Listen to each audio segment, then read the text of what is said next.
Welcome back to another Adventure Box podcast. This is Zach Edwards coming to you live for Historical Conquest. Well, at least I was live when I was recording this.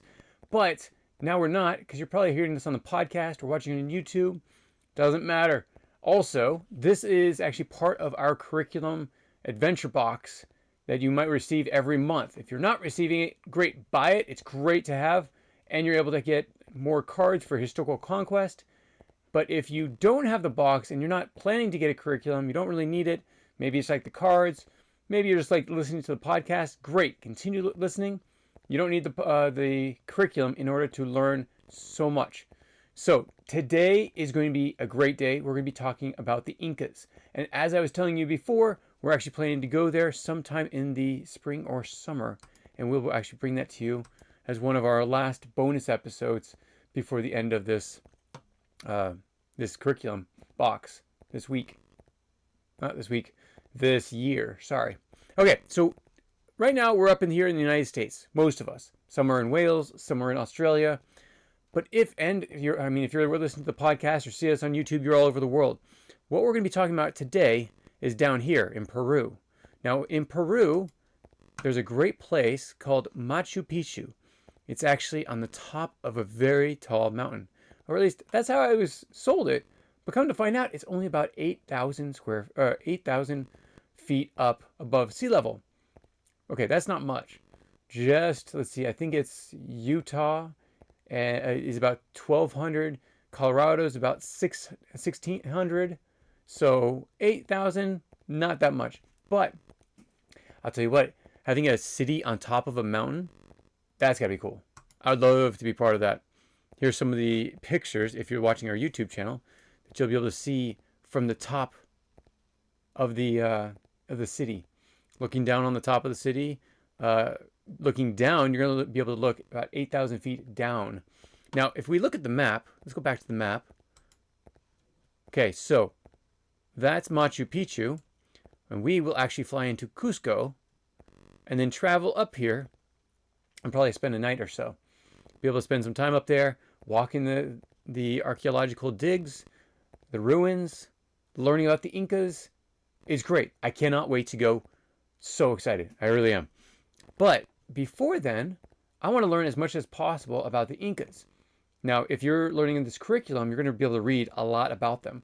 Not just about who they are, but what also is happening in the world, or their origin, those type of things. So let's go back a little bit. Let's talk about where they actually came from. Okay, so they are actually known for only being around, flourishing between 1438 and 1533. Okay, so that's really interesting because that was very close to when I think it was Pizarro came in to destroy them. And actually, I'll get to that point when we get there about their downfall as well. Now, it was not Hernan Cortez. He took over the Aztecs.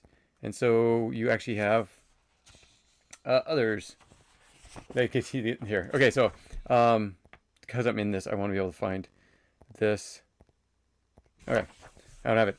But anyways, so let's talk about how it started, the origin. This is a very interesting story. So there are a lot of tribes in this area.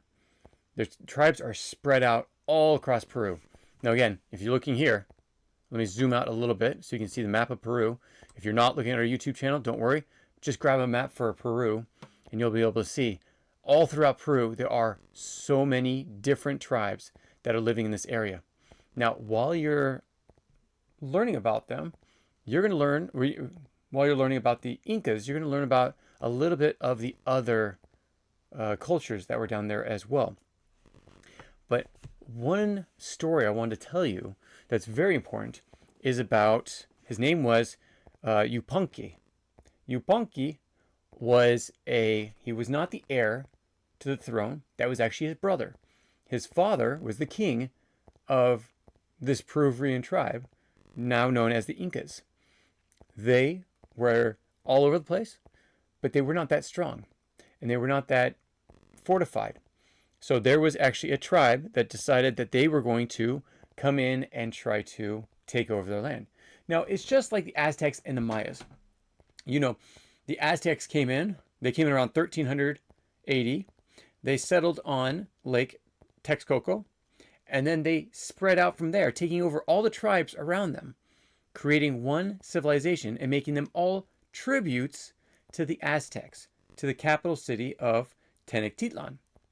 Now, just like that, other tribes all around South America, Central America, even some Northern American civilizations or tribes were just like this. They were trying to gain more land. They were trying to colonize the rest of the area.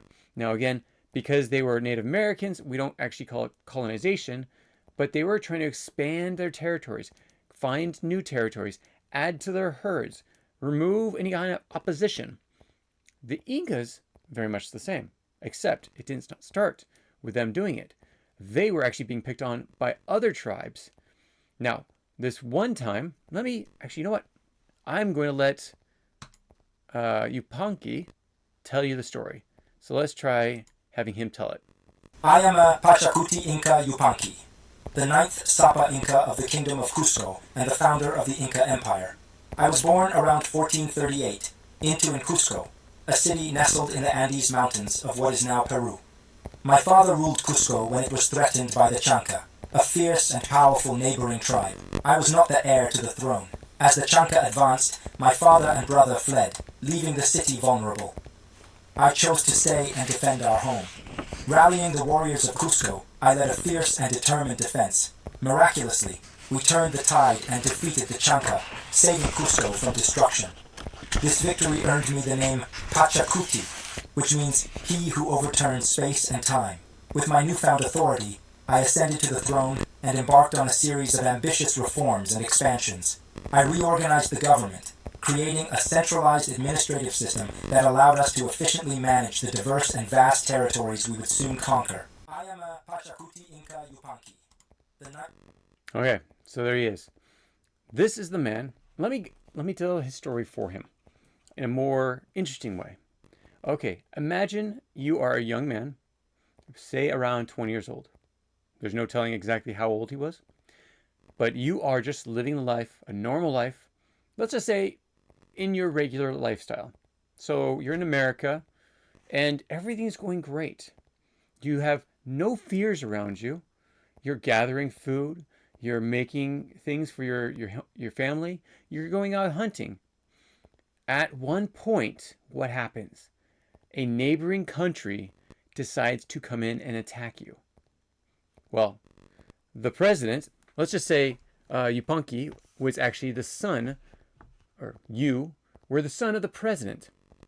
The president, scared, jumps on his Air Force One and takes a flight out of the country. He doesn't go by himself. He actually takes his son, who's the heir to the throne. And they're thinking, as soon as everything calms, we'll come back, we'll be heroes, and we'll continue to run. And if I'm found, this being the president, and if I'm found as a coward, at least my son will take over. Well, Yupanqui was also a son, but he was left behind.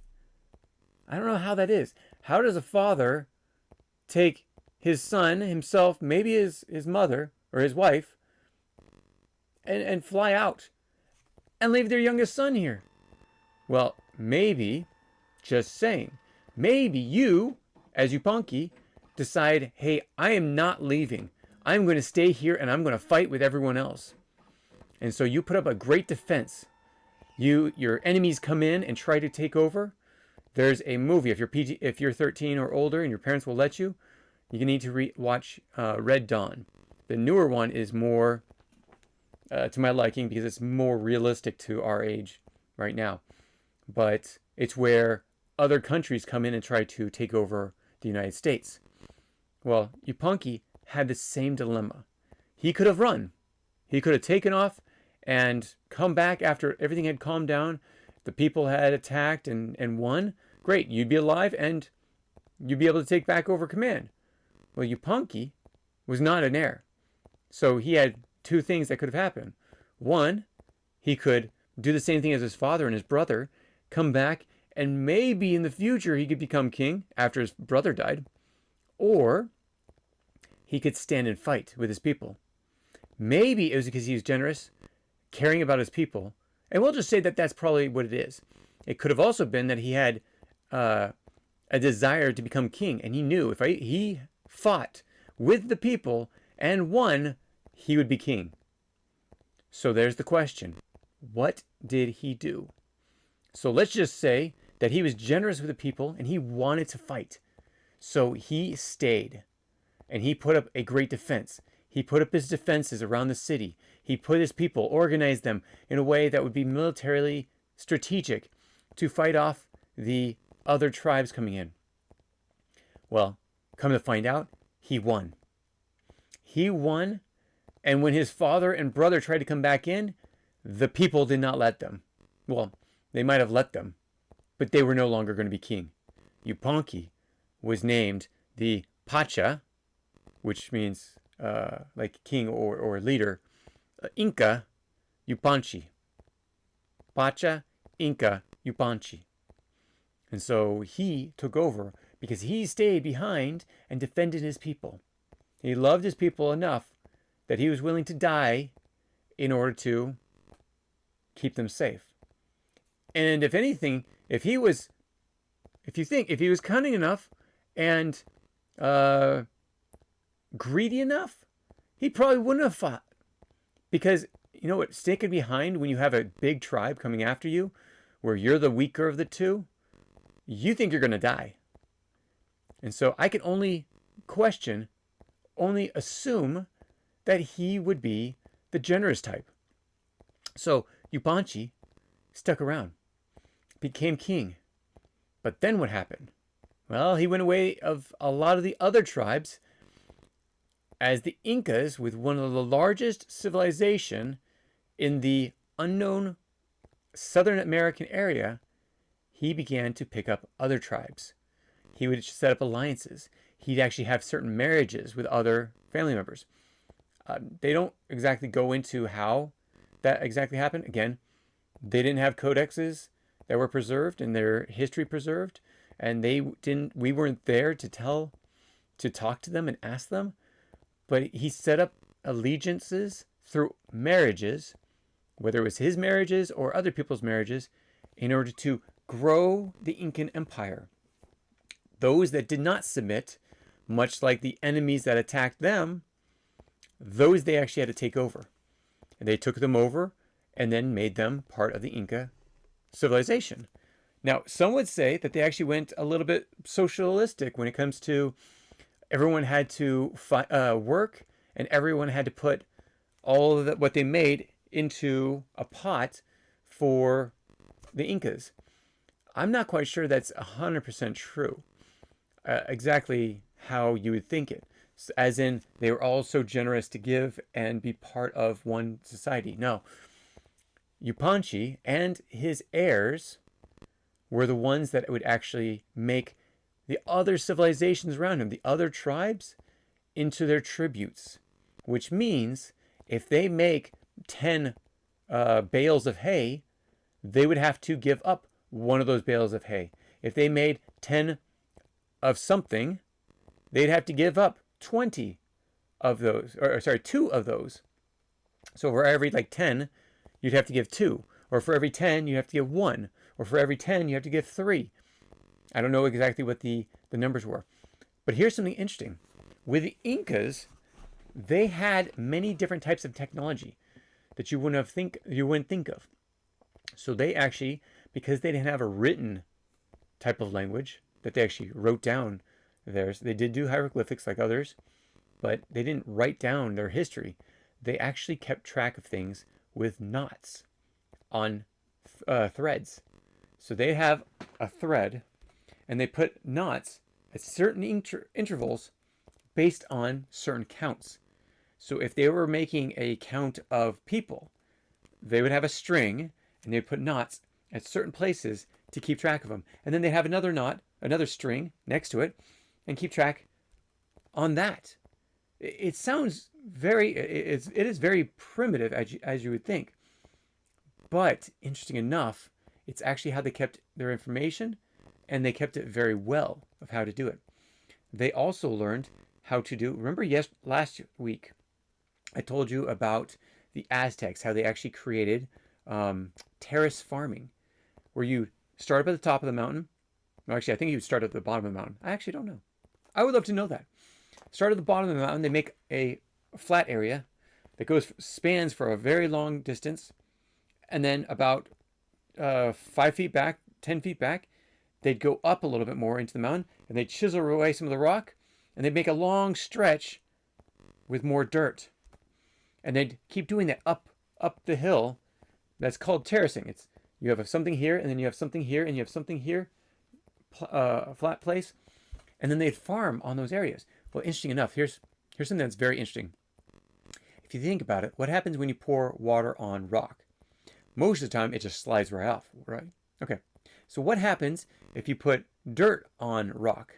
Well, dirt on rock, it would allow the waters to collect in the dirt, and it couldn't penetrate the rock, so it would stay there as much as possible, or at least a lot more than if it had dirt underneath and the water just went straight down into the aquifers underneath, where the water would sit. So every time it would rain, hit the ground, hit the dirt, collect in the dirt, and stay there until it basically either evaporated or slowly sunk into the rocks. But then it would hit the next one. So any kind of overflow that goes from the first terrace would hit the second terrace. All those plants would continue to grow, and all the dirt would continue to stay moist as much as possible, all the way down the mountain. And as they chiseled out a new layer in the mountain, going up the mountain, it'd be more bedrock to keep the water saturating the soil, and so you could grow more plants. This is why terrace farming was so important. So you have like the Inca, which were known for their terrace farming. You also had the Aztecs, which were known for terrace farming, but also their floating gardens. So the lake, remember, Texcoco, became overrun. It wasn't just the island that they took over. They also had floating islands of what? Of dirt and plants.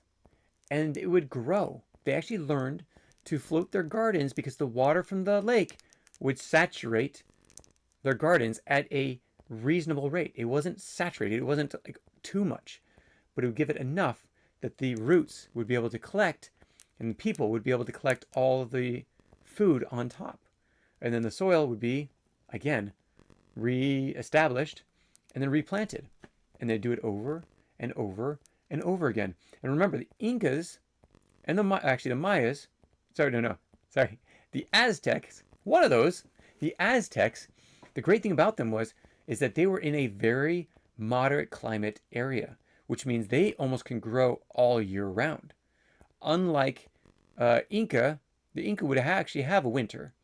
The northern Indian tribes would also have a winter. The Aztecs stayed very stable with their floating gardens. So again, their lake never froze over. And so they could plant year round. The Incas, if they were up top in the mountains, they could not plant during the summer or during the winter. They could only plant during the summer. But this terrace farming would allow them to collect as much as possible. And if they had tributes, those neighboring tribes all around them, bringing in food as part of their tribute, the Incas never had to worry for food. Okay, so what were some of the things that were actually happening during this time? Okay, there are some very interesting things during the Incas, and you're going to learn about them. I'm going to go over a few parts of them. So the Incas became very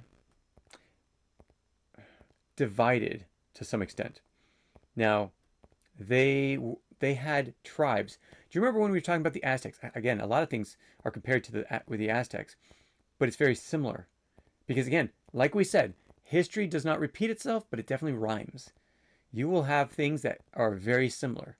Civilizations and how they work, if they have a certain method to do something, another tribe, if they mimic that method, even if they don't know the two tribes, they don't know each other, but if they mimic the same methodology, it's going to happen the exact same way each time, or at least very close to the same way. So if one tribe does tributes, much like the Aztecs do, so do the Incas. They have the same issues. Okay, so the Inca civilization was, again, like very divided because you had tribes that did not want to be tributes. They did not want to tribute to the Inca civilization and capital city. They wanted to, again, everyone thinks about survival. Everyone thinks about survival. They wanted to survive and thrive as their family. Just like that tribe that attacked the Incas, they wanted to expand their territories. So did the Incas. After you're taken over by another country, you just want to find independence. It reminds me also when the UK, you had Ireland, you had Wales, you had Scotland. All of those wanted to break off and become their own independent nation. And later on, most of them did. But they had to wait until the right time. Now, the Incas, that's basically their downfall. Because what happened when Pizarro came down? Now, Pizarro was a Spanish conquistador. He was very much into power. He was also in the way of exploration. That was the main thing he wanted to do. He wanted to explore and become stronger than anyone else, more popular than anyone else. And so that is one thing that he did. He came down, and he came down from Mexico City, where it was established because the Aztecs were already taken over, again, around 1521. And he kept going down south, and then had to come back up. And then down south, and then had to come back up. Some of these times it was to get more supplies. Some of the times it was to get more money. Some of the times it was to get more soldiers, conquistadors. But at one point, he finally makes it all the way down to the Inca Empire. Now he went to the outskirts. Think about it. The Incas were basically right in the middle. They were hoping that those other tribes would keep them safe. And they also had something that was very interesting. Okay. I didn't know about this until a few weeks ago. But this is very interesting. Where in the world is the Great Wall? Okay, so the first thing that comes to your mind, right? China. China would be the Great Wall. Actually, there was a Great Wall of Peru, of the Incas. The Incas actually came up with a Great Wall of their own to protect themselves. Well, so they did have people protecting the outskirts of the Inca Empire, but none of those tribes wanted to help them out. So what happened? A lot of those tribes turned on the Incas. Just like the Aztecs, the Mixtecs, and the, again, all these names, there are a lot of names. And again, I'm not asking you to remember them for the history curriculum for the class. You need to know about them. Learn about the Incas, the culture, and such. You're going to find out more in the book. But here's the thing.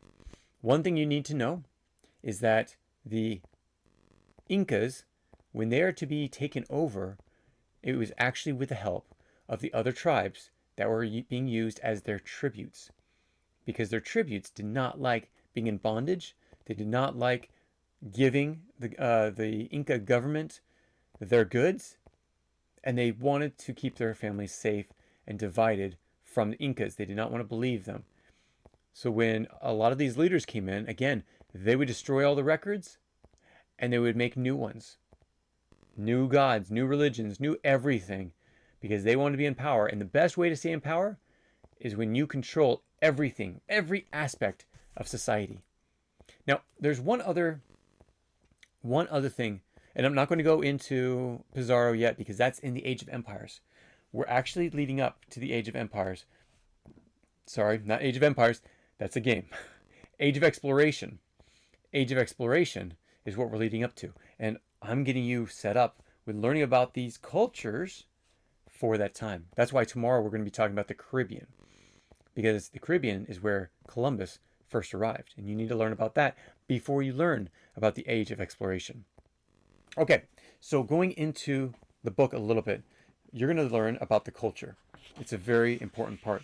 You're going to learn about the history. That's a very important part. You're going to learn about a lot of different things that you need to learn about. But here's the thing. You don't need to remember all the names and dates.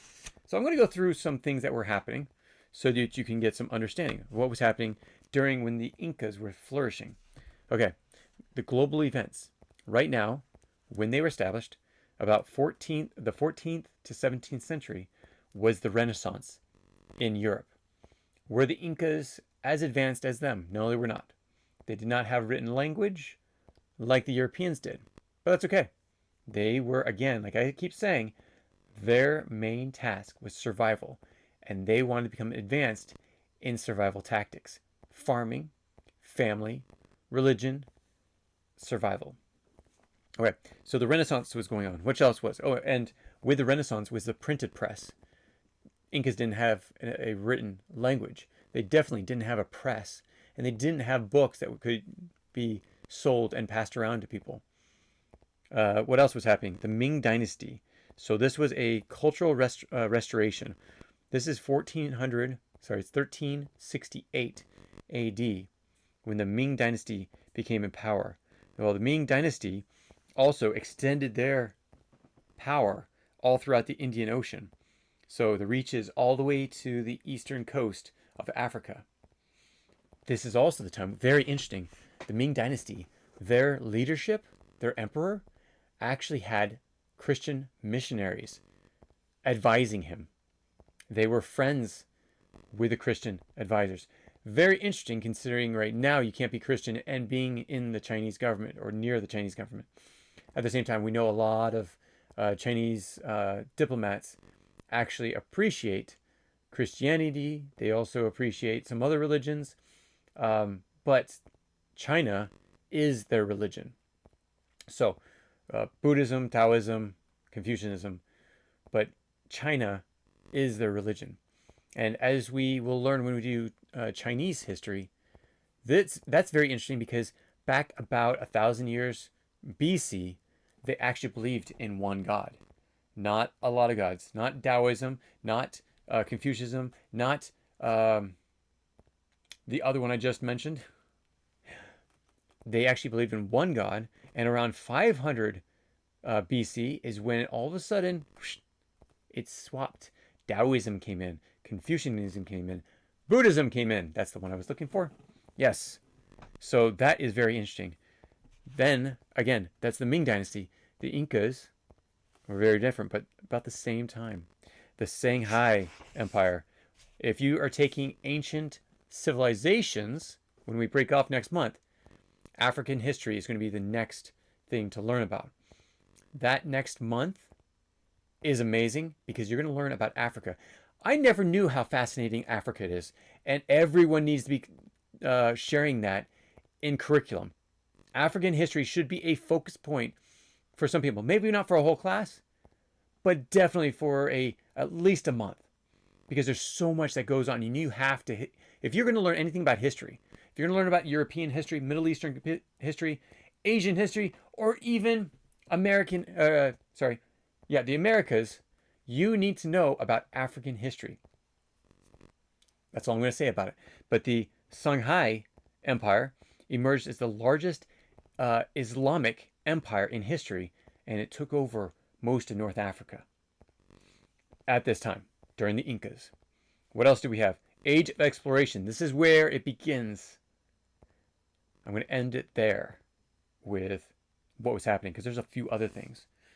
Ottoman Empire. There's the Safavid Empire in Persia. The Mongol, not the Mongols, Mughals Empire in India. So there's a lot of things going on in this time. So you're going to go through this curriculum and you're going to be fascinated by all the things that are in here. Other things we're going to... Okay, so let me go through the culture just slightly. Inca is very important to learn the culture. We're not just learning about the wars. We're learning about the people. And Yupochi... Oh, crikey. See, this is the names. They're very hard to remember for some. Yupanqui was a great leader. There are other leaders that we actually highlight in here as well. And if you go on our YouTube channel, much like you see from this is a short from our YouTube video, our YouTube channel. You can actually see a lot of Inca and Aztec and Maya and Spanish, North American. At the same time, I do have to give you a caveat. AI, which we do use for their voices, is not very good when it comes to producing these. Yes, the images like this are AI.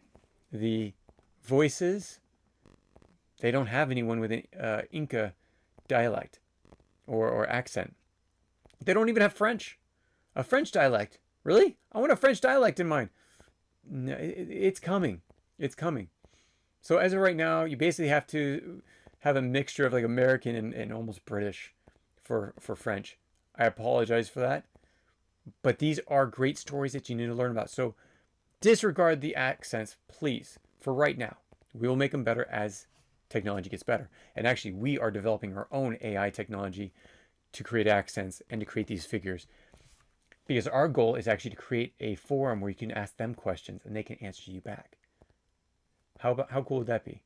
You don't have to ask me as a teacher. You don't have to ask a teacher for what they would actually say. You can go to them, and that's the best possible assumption of what they would say.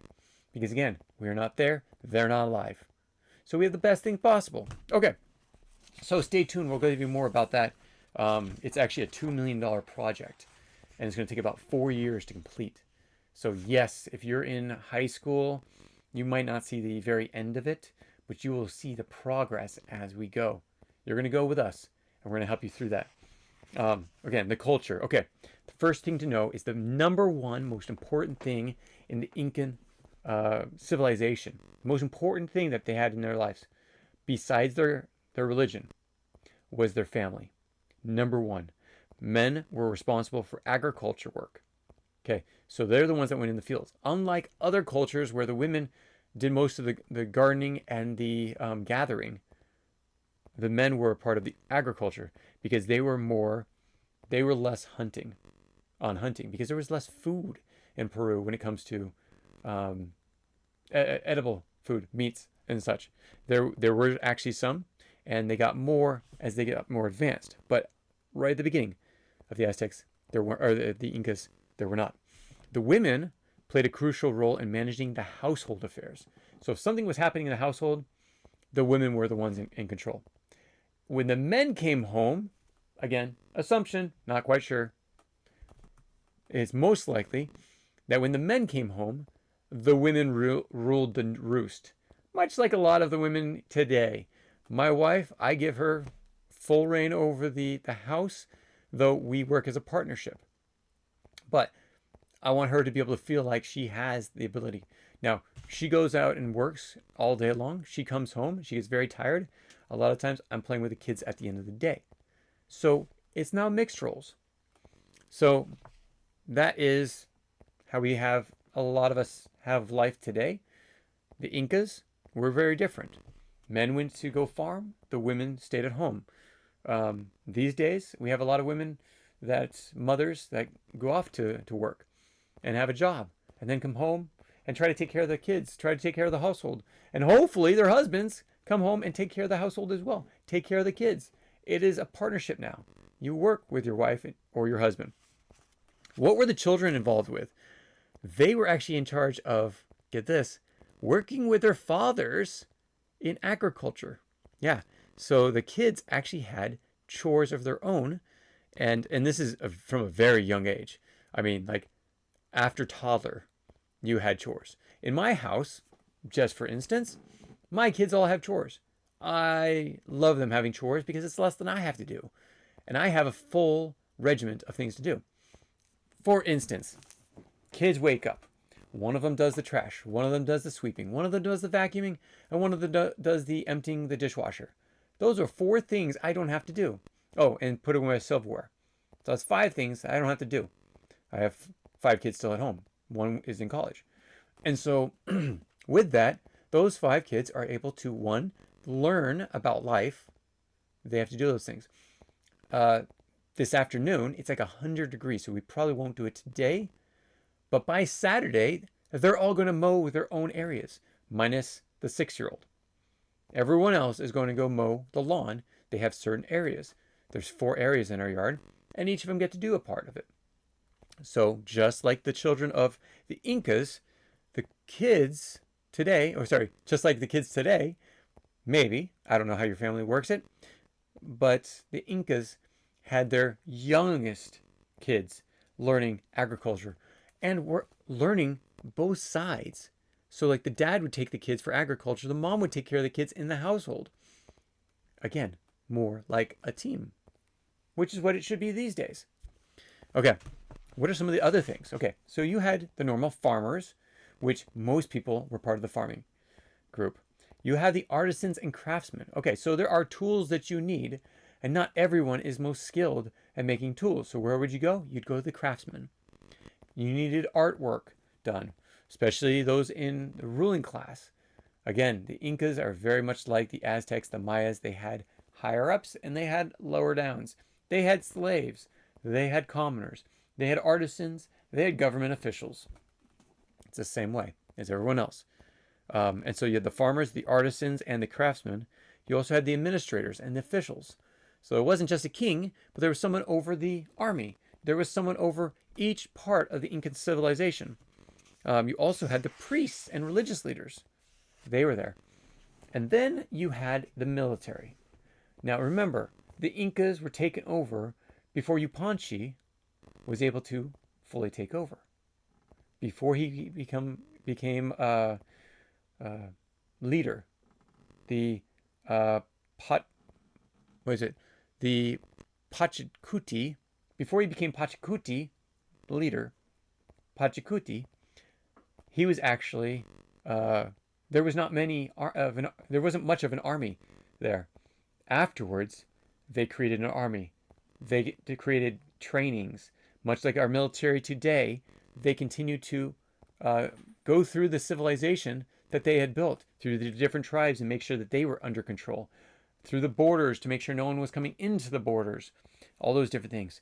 They had weapons that needed to be made. That's why we had the artisans and the craftsmen. They had tactics that they had to learn. They had trainings. So you were either a soldier or you were a farming class. Commoners were more the farming class. Soldiers were closer to the admin.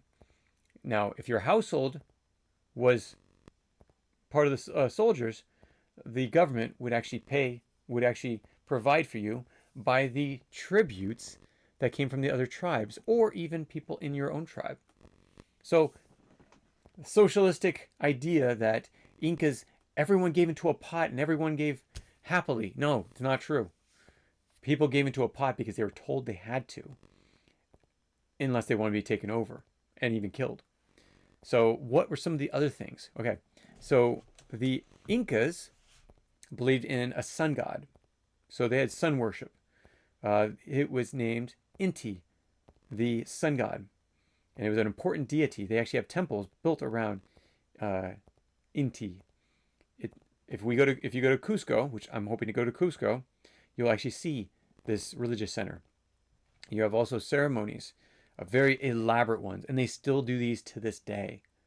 So there is a lot that goes on in the Inca civilization when it comes to culture.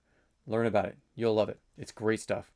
They also have there's a very large archaeological digs.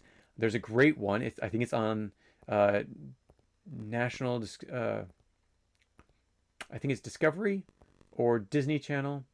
They have one on an Inca temple way up in the mountains, and this is where you actually have to use air to climb up into, and it is frigid cold, and there's a lake up there, and they're trying to find out if there's a temple up there because they're worried about the strip miners coming in and strip mining this Inca rich area. So that's a really cool show to look at. I think you can find it on discovery.com if you don't want to do Disney. I think that's where we found it. It was either Discovery or National Geographic. Not 100% sure. So check it out. Again, I don't know the name. I'll have to find the name for you. Okay. So going on, we actually have other archaeological areas that are very important to learn about. I mean, there's a lot of archaeology when it comes to Incas. So we have a good section on that. We also have life lessons, such as look at Pachacuti Inca Yupanqui. Yupanqui was very visionary. He saw that they could take on the other tribes and stayed with his people. And leadership. 2 big life lessons you can learn from Yupanqui. But I'll let you read about it. There's a lot of vocabulary, like we usually have. Some things that are sometimes hard to pronounce. What I would suggest is go on Google, type the word in, and let them say it for you. But like a Pachacuti is a leader. I'll give you the definition. The 9th Sapa Inca, who significantly expanded the empire and initiated major administrative and archaeological projects. So this is the 9th Sapa Inca. 9th Incan leader was Pachacuti Yupanqui. Okay, and last one is the activities. You're going to love these things. So there are creating Machu Picchu with blocks. Create if you have like Legos. Otherwise, there's learning about the quipu, which is the knots I was telling you about, the quipu code. So there's an activity to learn that, terrace farming simulation, and then also daily living for the Incas. So go through that. You're going to love it. Tomorrow, I can't wait to explain to you the Caribbean. The Caribbean is great because it is so full of information. There's so much information in the Caribbean that's about to be discovered by Columbus. And we're going to get you to that point so you're ready for the Age of Empires. Or if you're going to ancient civilizations, the next month we'll go into Africa. We're going to learn about a lot of the different things in the building up of human civilization. A lot of it started in Africa, and we're going to go through that. Or at least the assumption is. Remember, fact, theory. We're going to go through that as we get into that place. But tomorrow we're going to be talking about the Caribbean. Can't wait to tell you. Talk to you soon. Take care, everyone. Bye. If you have any comments or questions, add them to the comments below. Otherwise, we'll see you tomorrow, actually. Take care. Bye.